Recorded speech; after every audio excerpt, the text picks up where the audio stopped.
Alléluia. L'Éternel est le grand Dieu, le Dieu tout-puissant, le Dieu qui règne, le Dieu 3 fois saint, le Dieu tout-puissant, l'El Shaddai. Et je veux déclarer ce soir que sa présence est au milieu de nous. Alors nous devons faire révérence devant lui ce soir. Nous sommes appelés à faire révérence devant lui. Quand le grand Dieu se présente dans sa maison, il est temps de faire révérence. Vous savez, on vit dans un monde où il y a tellement de choses et on n'a plus la crainte de l'Éternel.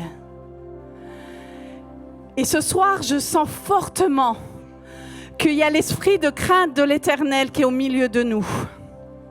Et alors que la crainte de l'Éternel s'installe, nous sommes appelés à faire révérence devant lui.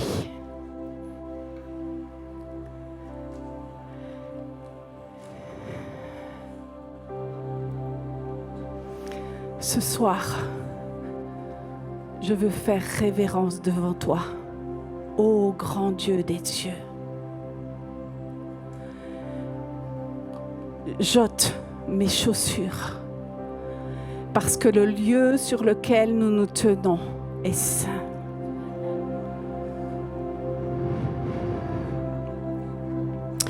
Kereya da da da da bara yashoa bahaya kara yasheya. O wa baba baya haya kara ya da da da bara yashoa. Ho wa baba bahaya kara yede de de beyana mahaya. Kebele ya da da da haya shoa bahaya kataya. Il y a un seul Dieu. Il y a un seul Dieu. Et c'est lui que nous devons adorer.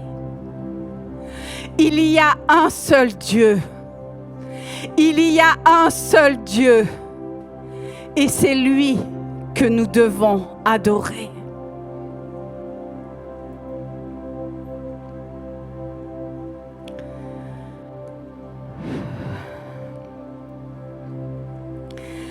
Quand la crainte de l'Éternel s'installe,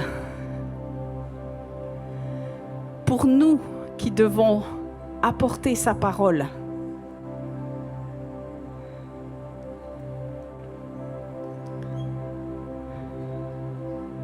ça devient une responsabilité.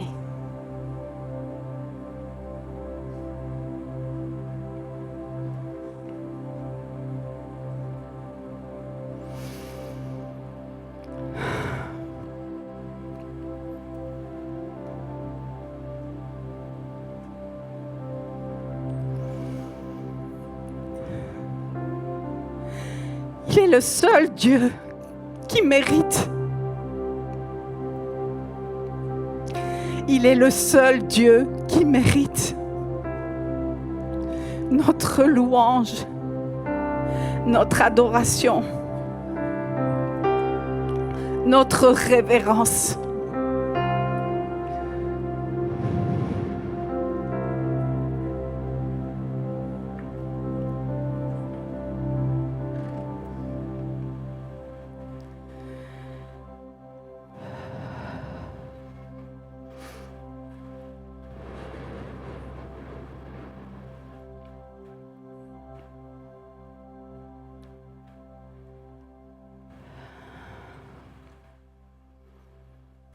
Kowabara Yashua.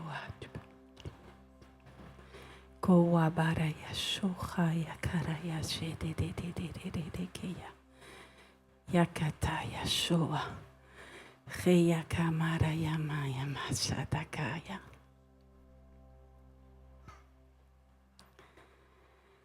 Et vous savez, depuis jeudi soir, le Seigneur est en train de nous parler très sérieusement.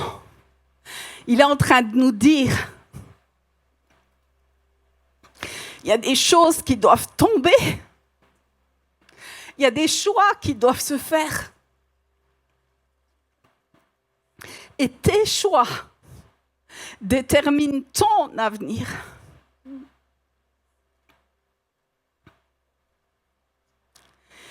Et j'aimerais qu'on puisse prendre dans la parole Genèse 12, versets 1 à 4.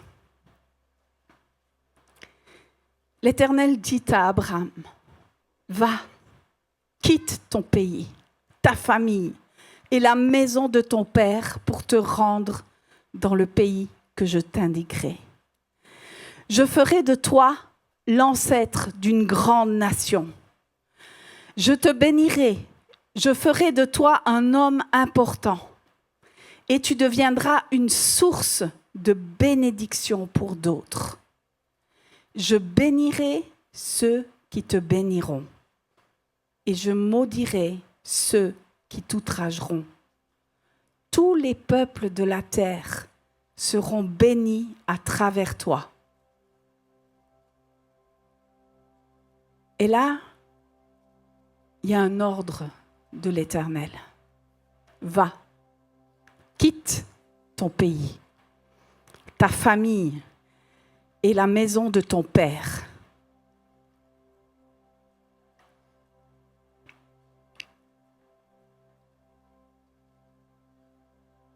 Et comme l'a dit Aurélie, je crois réellement que Dieu est un Dieu qui n'est pas un Dieu qui partage. Il ne partage pas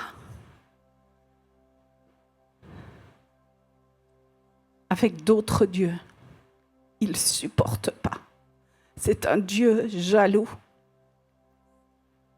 C'est un Dieu jaloux. C'est un Dieu jaloux.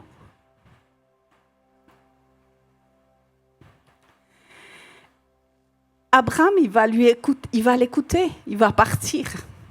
Mais regardez bien ce qui se passe. Abraham partit donc, comme l'Éternel le lui avait demandé. Et Lot s'en alla avec lui. Abraham avait 75 ans quand il quitta Haran. Qu'est-ce que Dieu venait de lui demander? Va, quitte ton pays, ta famille. Vous voyez où je veux en venir? Lot, il faisait partie de sa famille. Donc, Lot, qu'est-ce que ça veut dire? Des fois, c'est intéressant de regarder quelle est la signification des prénoms. Lot, ça veut dire un lieu sombre ou lourd, un sentiment de poids ou de gravité associé à l'obscurité. Qu'est-ce qu'il emmène avec lui, Abraham? Est-ce que c'est bénéfique pour lui, à votre avis? Abraham, il obéit à Dieu, mais il fait une entorse à ce que Dieu lui demande. Et des fois, on peut se retrouver dans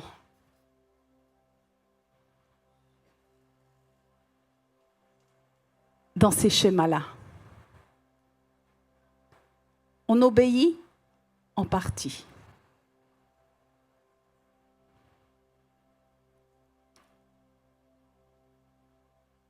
Au verset 5, il amena Saraï, sa femme, son neveu Lot, les biens et les serviteurs qu'il avait acquis à Haran, et ils se mirent en route pour aller au pays de Canaan. Quand ils furent arrivés, Abraham traversa le pays jusqu'à un lieu nommé Sichem. Dans ce lieu, Sichem, l'Éternel va apparaître à Abraham et il va lui parler. Il va lui dire, je te donnerai ce pays, à toi et ta descendance. Et qu'est-ce qu'il fait Abraham là? Il érige un autel à l'Éternel. Mais comme je vous ai dit, Dieu est un Dieu jaloux. il n'aime pas le partage. Abraham, lui, il a Lot avec lui et il est sur son dos. Il a un poids avec lui. Vous êtes d'accord? On l'a lu juste avant. Et vous savez ce que ça veut dire, Sichem? Le lieu où il va monter un autel à l'Éternel. Et ce lieu, Sichem, ça veut dire dos et épaule.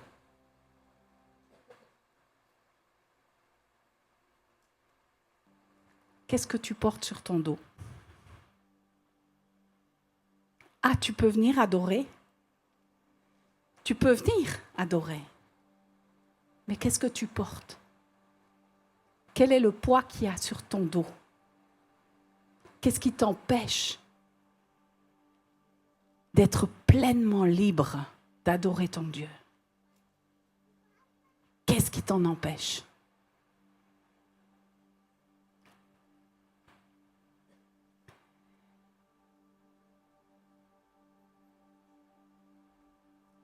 Abraham, il continue son chemin. Et on lit un petit peu plus loin, l'Éternel... Pardon. Puis il leva son camp pour se rendre dans la région montagneuse à l'est de Béthel. Il établit son campement entre Béthel à l'ouest et Haï à l'est. Il y construisit un autre autel à l'Éternel et le pria. Alors, dans tout ce qu'on voit, à l'époque, on ne parlait pas encore des sacrificateurs de l'Éternel. C'est Moïse qui va recevoir cette direction de Dieu pour établir le temple, les sacrificateurs, etc. Mais Abraham, c'est le premier. Puisque qu'est-ce que fait un sacrificateur? Il adore sur les autels et il fait attention que le feu brûle toujours sur l'autel.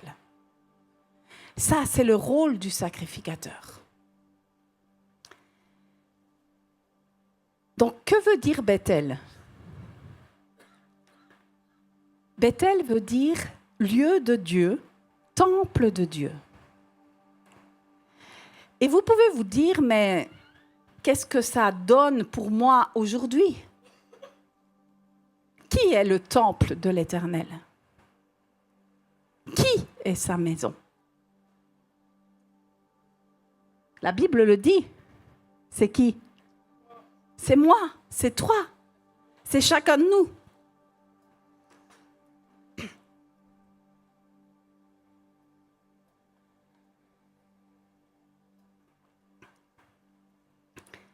Donc il nous appelle à devenir son temple, là où il peut résider. Pas de façon ponctuelle, mais résider pour toujours. C'est ça qu'il veut pour nos vies. Il veut que nous soyons son temple où tout lui est consacré. Toutes choses lui sont consacrées.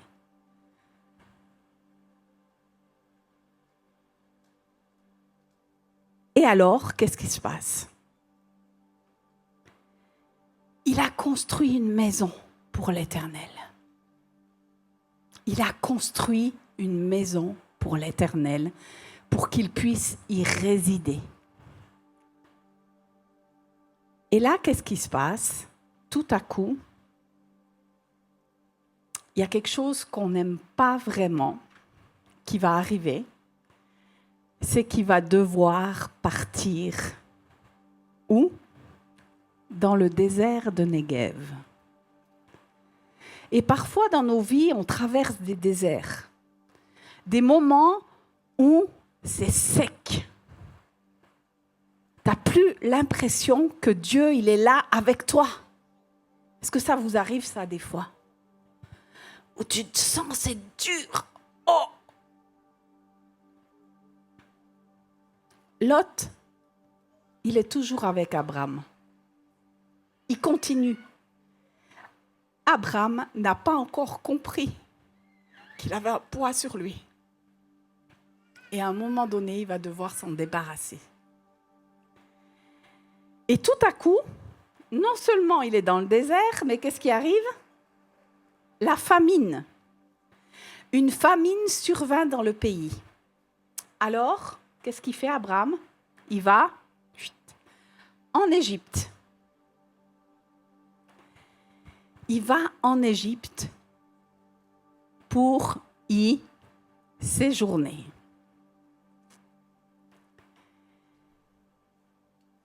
Qu'est-ce que ça vous fait penser?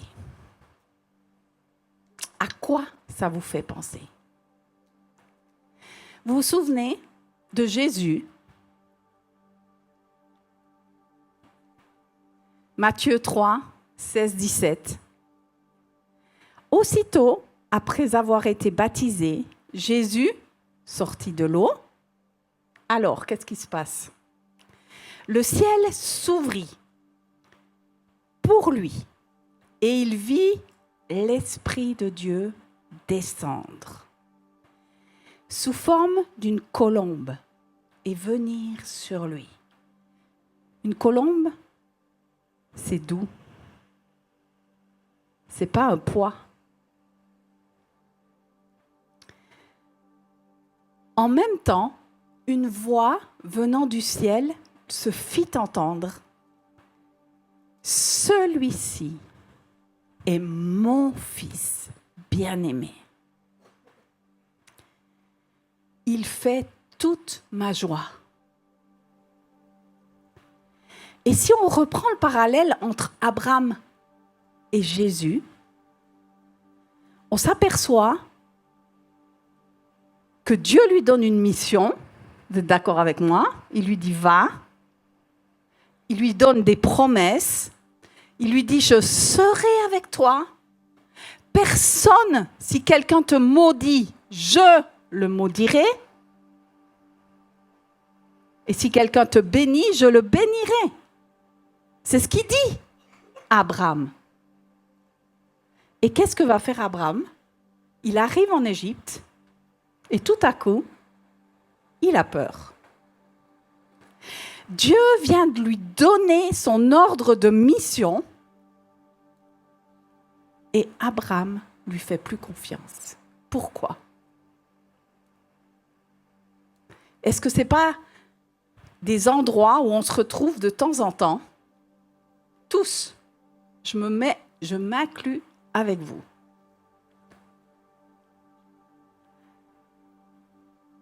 Abraham, il va demander à sa femme, là encore une fois, ce n'est pas un mensonge, mais ce n'est pas la vérité non plus. Eh oui, ce n'est pas un mensonge, parce que Saraï, c'est effectivement sa demi-sœur. Mais c'est aussi sa femme.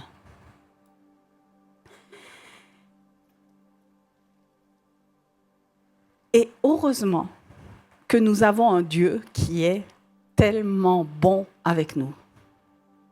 N'est-ce pas? Et qu'est-ce qui se passe à ce moment-là? Il y a, comme Jésus a pu l'avoir après, si on continue à lire Matthieu 4, il dit « Alors l'Esprit Saint conduisit Jésus dans le désert pour qu'il y soit tenté par le diable. » Quelles vont être les tentations de Jésus? Si Jésus y est passé, vous pouvez bien vous imaginer que vous allez y passer aussi et que moi aussi. Quelle est la première tentation? Il va faire douter sur l'intégrité de son Père. Il va faire douter Jésus que son Père est intègre avec lui. Jésus, bien sûr, lui, il passe haut la main. Abraham, il laisse la pensée d'orphelin venir. Il a peur. Si Dieu lui avait dit, ne t'inquiète pas, Abraham, partout où tu vas, ceux qui te béniront, je les bénirai. Et ceux qui te maudiront, je les maudirai. Pourquoi est-ce qu'il a peur quand il va en Égypte? Il a peur de mourir. C'est cette première pensée d'orphelin qui vient. Est-ce que Dieu va réellement me protéger? Aïe, aïe, aïe. La deuxième pensée d'orphelin auquel Jésus va être face avec Satan. Vous vous souvenez, Satan? Il l'attaque, mais il ne l'attaque pas n'importe comment. Hein. Il l'attaque avec quoi? Avec la parole. Mais la parole qui amène la pensée d'orphelin. Donc, la deuxième attaque, il va essayer de détourner Jésus de sa mission. Jésus avait une mission à remplir sur la terre. Satan, il essaye de le détourner. Et si on reprend Abraham, exactement la même chose, vous vous rendez compte que s'il avait perdu sa femme en Égypte, qu'est-ce qui se serait passé? Isaac ne serait pas né. Vous êtes d'accord avec moi? Satan essaye toujours de nous détourner de la mission que Dieu a mise sur nos vies. Et il ne va pas venir avec ses grands sabots pour que tu le vois venir de loin. Il va venir subtilement avec ses petites pensées d'orphelin. Et il va dire, dis-lui que c'est ta sœur.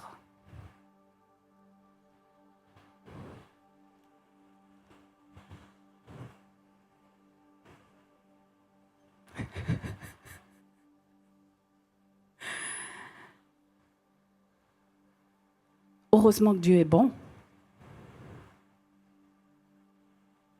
Imaginez notre Père, parce que c'est dit dans la parole que Abraham, c'est le père de toutes les nations. S'il s'était fait piquer sa femme, comment on fait? Mais quand Dieu a décidé quelque chose, il va l'accomplir jusqu'au bout. Et qu'est-ce qui va se passer là? Il y a Pharaon qui va être checké. Il va être embêté, Pharaon, jusqu'à ce qu'il comprenne que Saraï, il n'a pas le droit d'y toucher.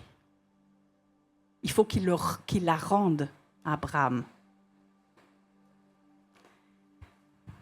Dieu est tellement bon.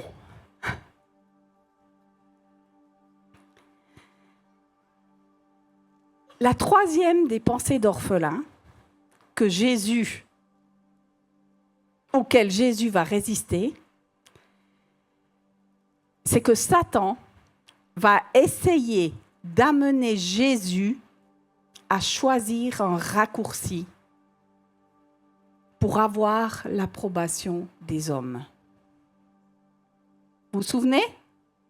Si tu te prosternes et m'adores, je te donne tout ça.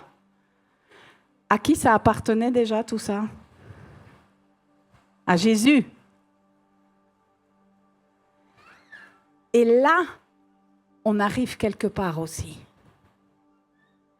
Quelle est la pensée d'orphelin qui te détourne du plan que Dieu a tracé pour ta vie et que tu dois suivre. On est au passage là. On est au passage. C'est le moment de discerner quelles sont les pensées d'orphelins qui nous détournent de la destinée et du chemin que Dieu a préparé pour nous et ne plus perdre de temps. Pourquoi on ne doit pas perdre de temps? Parce qu'on arrive au dernier. Et vous savez quoi? L'Église jusqu'à aujourd'hui, comme je disais hier, à l'activation, vous imaginez qu'avec 12, Jésus, il a transformé le monde. Si tous les chrétiens étaient dans leur destinée et n'étaient pas détournés, il y a déjà longtemps que le monde serait sauvé. Oui ou non? Alors, quand tu es en train de faire ce passage cet été, demande à Jésus, quelles sont les pensées d'orphelin qui me détournent du plan initial pour ma vie? Est-ce que le regard des hommes m'empêche ou alors me fait prendre des détours parce que je veux arriver plus vite et que du coup je prends un mur?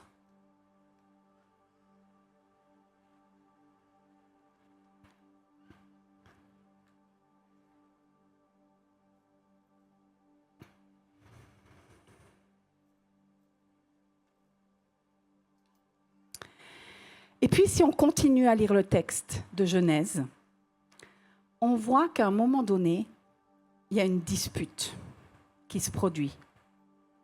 Moi, je ne me demande pas, un petit peu, si elle n'a pas été insufflée par quelqu'un, cette dispute-là. Vous ne croyez pas? Dieu, il dit stop là, ça suffit maintenant. Abraham, tu dois rentrer dans ce que j'ai déclaré pour toi. Tu dois faire ce que je déclare pour toi. Maintenant, c'est le temps de t'ôter le poids. Donc, il y a la dispute qui arrive et Lot va partir. Et vous savez quoi? Abraham, il est plein d'humilité. Abraham, là encore, c'est pas encore Abraham.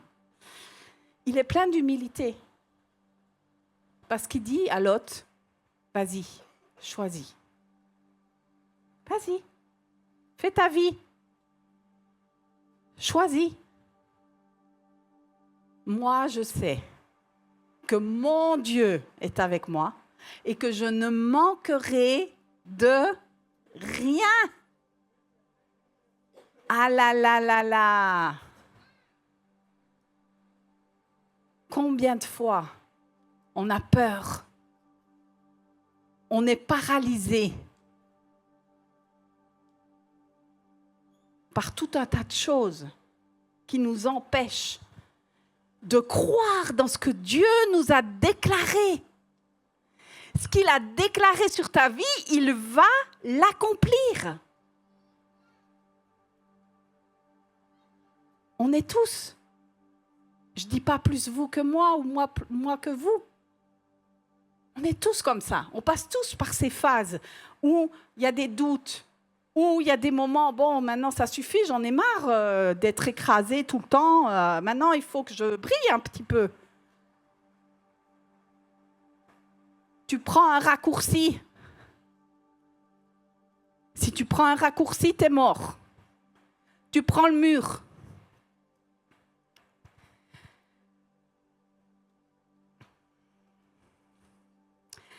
Et puis, Abraham continue son chemin. Et là, il va arriver aux chênes de Mamré. Et là aussi, il va faire un autel à l'Éternel. Est-ce que vous savez ce que ça veut dire? À votre avis, qu'est-ce que ça veut dire, les chaînes de Mamré? C'est la justice. Lorsque, enfin, Abraham est débarrassé du poids, de l'obscurité qui l'empêche d'avancer,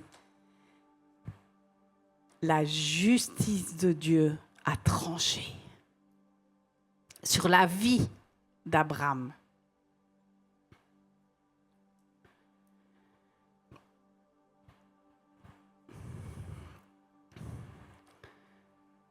Si on retourne à ce que Jésus a fait, qu'est-ce qu'il a fait après le désert? Il a fait tout ce que le Père faisait. Il a dit que ce que le Père disait.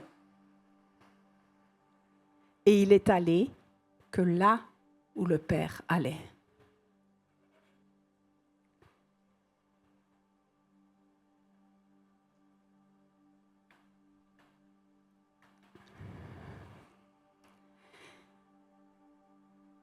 Donc ce soir, moi j'aimerais nous inviter ensemble. Si on est dans ce passage, allons là où le Père va. Disons que ce que le Père dit. Marchons que là où il est devant nous.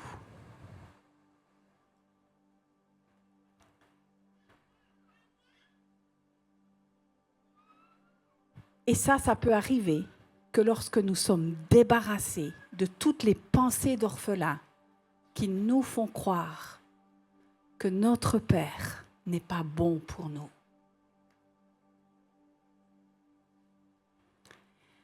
Alors, on parlait du voile qui nous empêchait de voir. Vous avez vu le voile là? Mais ça, c'était le voile de l'alliance qui était là. Et souvenez-vous, le peuple d'Israël, qu'est-ce qu'il faisait? Quand la nuée bougeait, il bougeait. Quand la nuée s'arrêtait, il s'arrêtait. Et là, c'est ce qu'on est invité à faire, en fait. On est invité à suivre Jésus là où il va. Donc, nous devons aller là où il va. Nous devons faire ce qu'il fait. Et nous devons être qui il est. Parce que si je reprends le parallèle de notre temple, ici, à l'intérieur, nous sommes ces sacrificateurs. Ces sacrificateurs qui l'adorent en esprit et en vérité. Et quand on l'adore en esprit et en vérité, qu'est-ce qui se passe? On a notre ordre de marche. On sait où on doit aller. Et il peut être qui il doit être à travers nous. Et c'est tout notre enjeu. C'est que notre personne diminue pour que lui puisse grandir et manifester qui il est à travers nous. Et on va lire 2 Corinthiens 3, 18. Et j'aimerais juste, si vous êtes d'accord, que vous fermiez les yeux. C'est un verset que vous connaissez. Moi, je vous le lis dans une autre version. Chérie?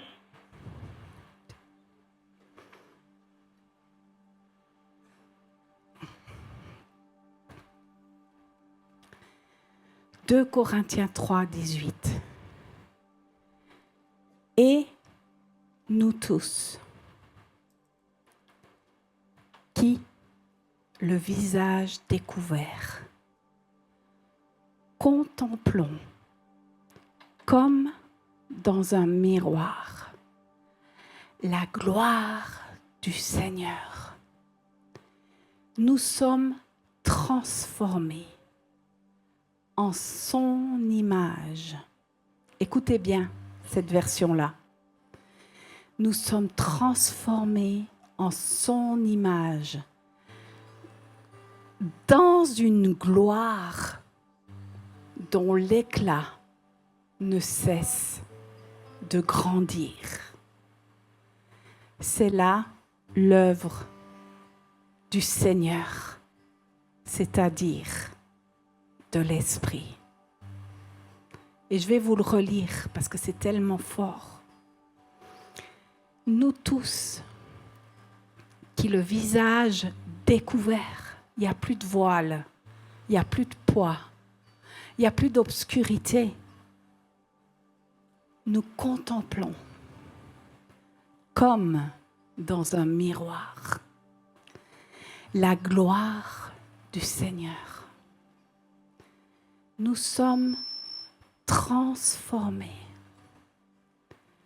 en son image dans une gloire dont l'éclat ne cesse de grandir. C'est là l'œuvre du Seigneur, c'est-à-dire de l'Esprit. Et j'aimerais que nous puissions prendre un temps pour le contempler face à face, pour que sa gloire puisse rayonner sur notre visage et que l'éclat de cette gloire ne cesse de grandir à travers nous. Parce que plus nous laissons nos paquets, plus nous choisissons un seul autel,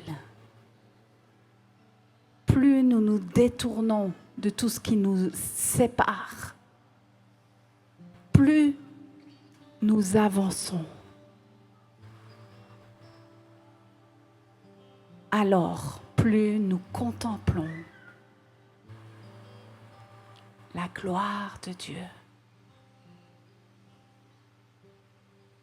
Sa gloire transparaît à travers nous.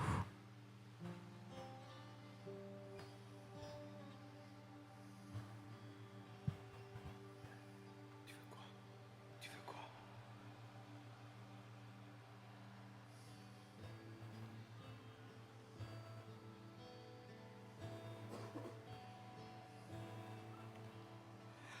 Nous tous, qui le visage découvert, contemplons comme dans un miroir. Nous tous, qui le visage découvert, contemplons comme dans un miroir la gloire du Seigneur.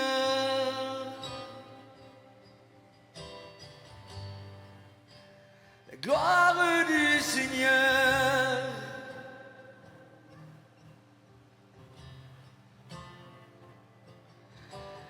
Nous tous, qui le visage découvert, contemplons comme dans un miroir. Nous tous, qui le visage découvert, contemplons comme dans un miroir la gloire du Seigneur. Nous sommes transformés en la même image. Nous sommes transformés en la même image, de gloire en gloire, comme par le Seigneur, l'Esprit. Transformés de gloire en gloire, juste en l'adorant. Jésus, je t'aime, je t'aime, je t'aime. De tout ce qui est le visage découvert, contemplons comme dans un miroir. Nous tous qui est le visage découvert, contemplons comme dans un miroir. Je te contemple, je contemple ta face, je contemple ta gloire.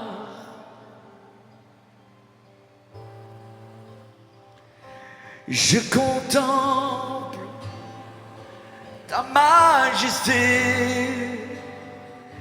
je t'adore.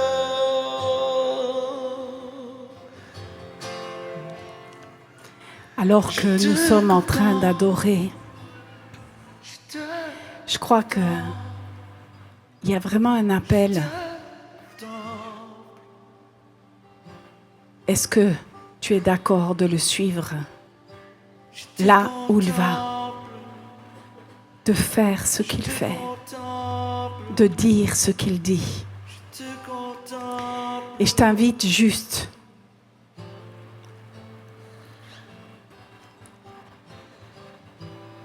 si tu choisis de faire ce chemin, ce passage avec lui, de le manifester publiquement. C'est entre toi et lui. Vous savez, tout à l'heure, il a parlé de l'alliance qui se fait sous la souka. Et ce soir, je sens dans mon esprit que c'est le temps de refaire alliance. Nous, ces sacrificateurs, nous devons faire alliance avec lui et laisser ce qui est trop lourd pour que lui puisse briller. Alors je vous invite à faire un pas. Si vous choisissez d'entrer dans ce passage-là, le passage du dépouillement charnel, mais de monter dans la gloire du Seigneur, de gloire en gloire. Et alors l'éclat va commencer à briller sur vous. Et vos visages vont être transformés. Vos vies vont être transformées. Mais nous sommes face à un Dieu jaloux. Et ce Dieu jaloux ne supporte pas que nous adorions d'autres dieux que lui. Alors ce soir, je vous invite à vous approcher, si vous êtes d'accord de le suivre là où il va, de faire ce qu'il fait et d'agir comme il agit.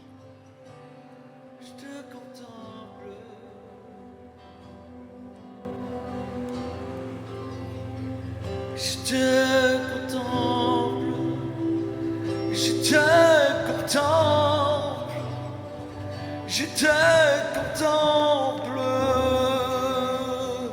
je contemple ta gloire, je te contemple, je te contemple, je te contemple.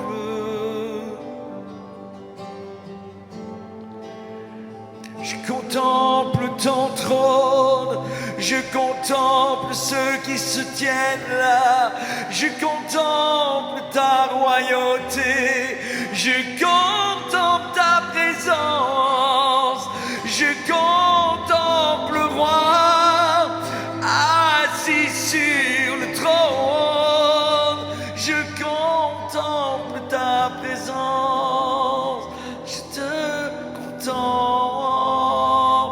Je te contemple, je te contemple, je te contemple.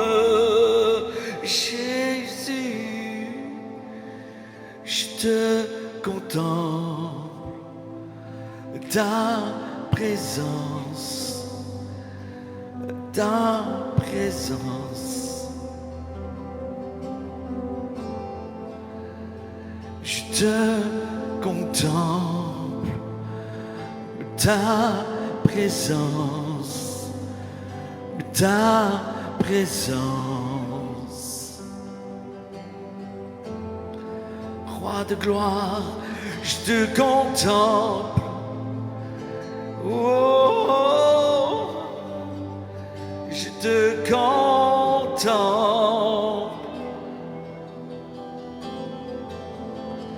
Je te contemple.